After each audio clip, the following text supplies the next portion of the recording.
COVID is exploding in China. Shanghai is locked down indefinitely, and people are getting fed up.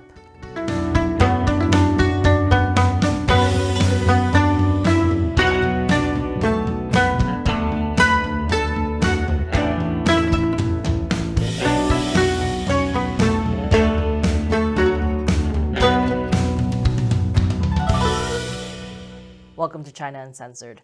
I'm Shelley Zhang, filling in for Chris Chappell. 2 years into the coronavirus pandemic, the Chinese Communist Party's zero COVID policy was going full speed ahead until it hit Shanghai. Ugh, that had to hurt. Shanghai's COVID lockdown has been extended indefinitely. The city of 25 million people was supposed to end its 10-day lockdown yesterday, but that was scrapped as the official number of COVID cases has tripled in the last 9 days. Yes, the official count is almost definitely an underestimate, but the fact that even the official numbers are the highest they've been since the initial Wuhan outbreak is not good. It's a sign the Chinese Communist Party's zero COVID policy is failing against the highly contagious Omicron variant. But the party is sticking with zero COVID no matter what, since it comes all the way from the top, Chinese leader Xi Jinping. Which means the lockdowns will continue until the Chinese Communist Party comes out of this looking good, which could be kind of hard since the Shanghai lockdown is exposing a lot of China's COVID lies, like the one about the official numbers. It turns out that an elderly care hospital in Shanghai is harboring an unreported COVID outbreak and deaths. Shanghai's government hasn't reported any COVID-related deaths or outbreaks in its hundreds of elderly care centers since cases began climbing in the city in March. But there's clearly been a cover-up. Dozens of staff at the Donghai Elderly Care Hospital, Shanghai's largest, have been quarantined with COVID. According to replacement staff, at least 100 patients had tested positive for COVID-19. 2 other orderlies said the virus was spreading widely in the facility and that people were dying. The 2 said that on a recent night they had been asked to carry a body into a room where other bodies were being stored. No one has been able to confirm whether these patients died of COVID, but staff also said there's been a shortage of tests and other resources. And what's even worse for the Chinese Communist Party is that reports of the deaths at this hospital started spreading on Chinese social media, where they are, of course, being censored. No official Chinese state-run media have reported the story.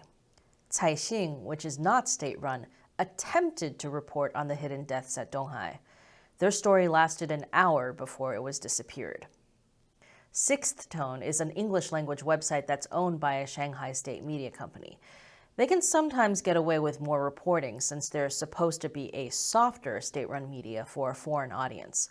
Sixth Tone tried to run a story about the Donghai hospital, interviewing staff who described a chaotic situation, workers trapped in the hospital, a lack of basic hygiene in living quarters, and mixing COVID-19 patients with others. Their story was censored too.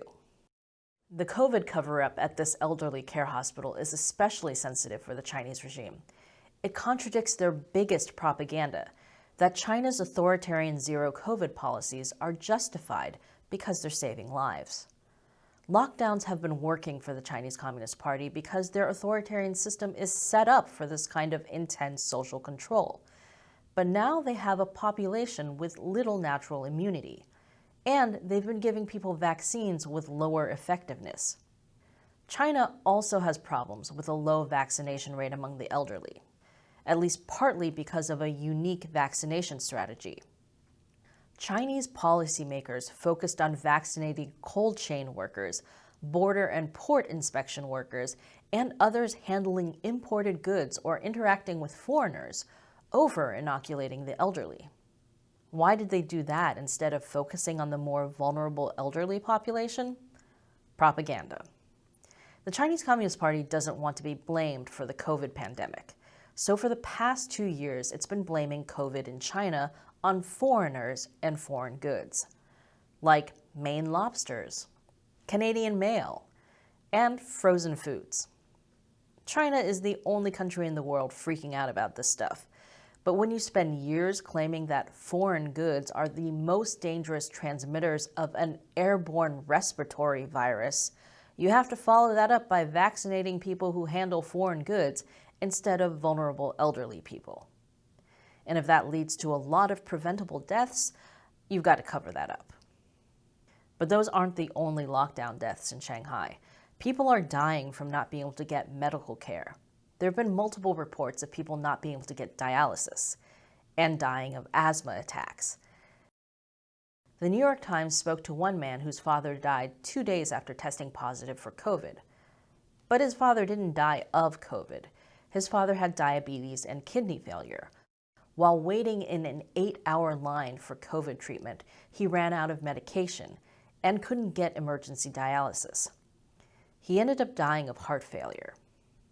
Chinese internet users have been outraged at these stories, at least until everything gets censored, including their outrage. I'll tell you what else they're outraged about after the break. Welcome back. Shanghai is going through a full COVID lockdown. Anyone who tests positive, even if they're asymptomatic, is taken away to a quarantine facility. That includes kids who are separated from their parents, even if the parents test positive for COVID too. If you're thinking that sounds like a bureaucratic nightmare that makes no sense, you would be right.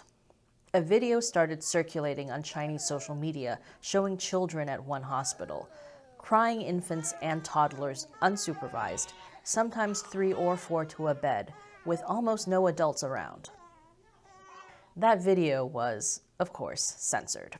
The New York Times talked to a woman whose 2-year-old daughter was locked inside that hospital. She called it totally inhumane. She wasn't even able to see a video of her daughter for days. Now, after a huge online backlash, Chinese authorities seem to have realized this was going too far. They're now saying parents can stay with their kids at these makeshift hospitals. Although the state of these makeshift quarantine centers is also a question. Videos circulating on Chinese social media showed chaotic scenes at one Shanghai quarantine site. People were fighting over basic supplies. Very Lord of the Flies. 南汇方舱乱的没有人管，所有的物资都是靠自己在抢，所有的人都慌了，请大家曝光一下。 Yes, this seems like a good way to prevent the spread of COVID. Another video allegedly of the same quarantine site at night shows things getting worse.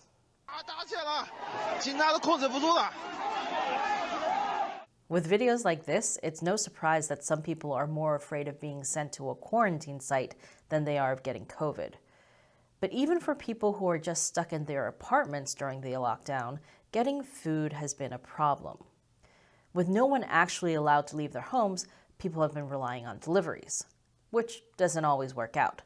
So many people are trying to get food that it's almost impossible to get food. People are even having a hard time getting water. Believe me, you don't want to drink Chinese tap water. In some buildings, Chinese authorities have delivered supplies. In other buildings, Chinese authorities are just taking pictures of themselves delivering supplies and then bringing the supplies back. Doing it for the gram. So much more efficient than actually giving people food. But what's even more infuriating than that are the videos of food being donated to Shanghai from other parts of China that were left to rot on the side of the road when the trucks carrying the food weren't allowed to enter Shanghai. Other videos show a warehouse of rotting vegetables and workers throwing spoiled meat into the trash. Next time someone tries to convince you that the Chinese Communist Party is full of super capable technocrats who built a highly efficient government system, show them this episode. As you can imagine, people in Shanghai are getting fed up. More after the break. Welcome back. Shanghai residents are getting fed up with China's strict lockdowns. As one Shanghai resident put it, I support the fight against the epidemic, and I don't agree with opening everything up. But we should choose the lesser of two evils between the reality of people breaking down because they're not able to eat, not able to see a doctor, not able to get one single dish, not able to leave the house at all, and the risks we'd face if we'd let society proceed normally. People's increasing frustration with the lockdown might explain why the video of this Shanghai guy went viral. 我在录像，我是执法人员，我跟你讲，我是执法人员。你推谁执法的？请你戴个口罩，请你戴个口罩。你推谁执请法的？你冷静，戴口罩，口罩戴好。 He put up quite a fight, but eventually the police took him away. 上车呀！你为什么口罩不戴啊？ Because people in Shanghai who are getting fed up are also getting beaten down. We might even get demonetized for showing you this. And this one of someone getting manhandled onto a quarantine bus.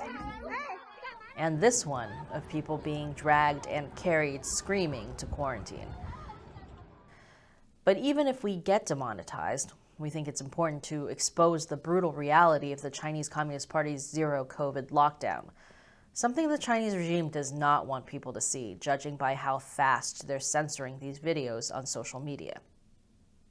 Here's the thing about Shanghai's lockdown. This is all happening in other parts of China too. For example, all of Jilin province has been locked down for almost a month now, and a lot of the same things are happening there, like food shortages, and people dying because they can't get medical care. But a lot of this is easier to see in Shanghai. Shanghai is China's most cosmopolitan city. There are more people who are connected enough to let the outside world know what's happening. When you have a BBC reporter talking about how he can't get food, that's harder to cover up than something that happens in China's countryside. And the Shanghai lockdown isn't just exposing China's COVID lies. It's also exposing the brutality and the absolute absurdities that come with China's communist system. Chinese officials are always incentivized to go too far, to do too much rather than not enough, because they're much more likely to get punished for not doing enough. So zero COVID becomes political theater, sometimes literally. The banner in the back says, "Fighting the epidemic is everyone's duty. Unity is strength." And the song that's playing is, "Without the Communist Party, there would be no new China." Zero COVID is not about saving people from COVID. It's about maintaining the power of the Chinese Communist Party. And that's the most outrageous thing of all. The question is, as more people get fed up with the lockdowns, will they get fed up with the party as well? Thanks for watching this episode of China Uncensored. Once again, I'm Shelley Zhang. Chris will be back on Friday.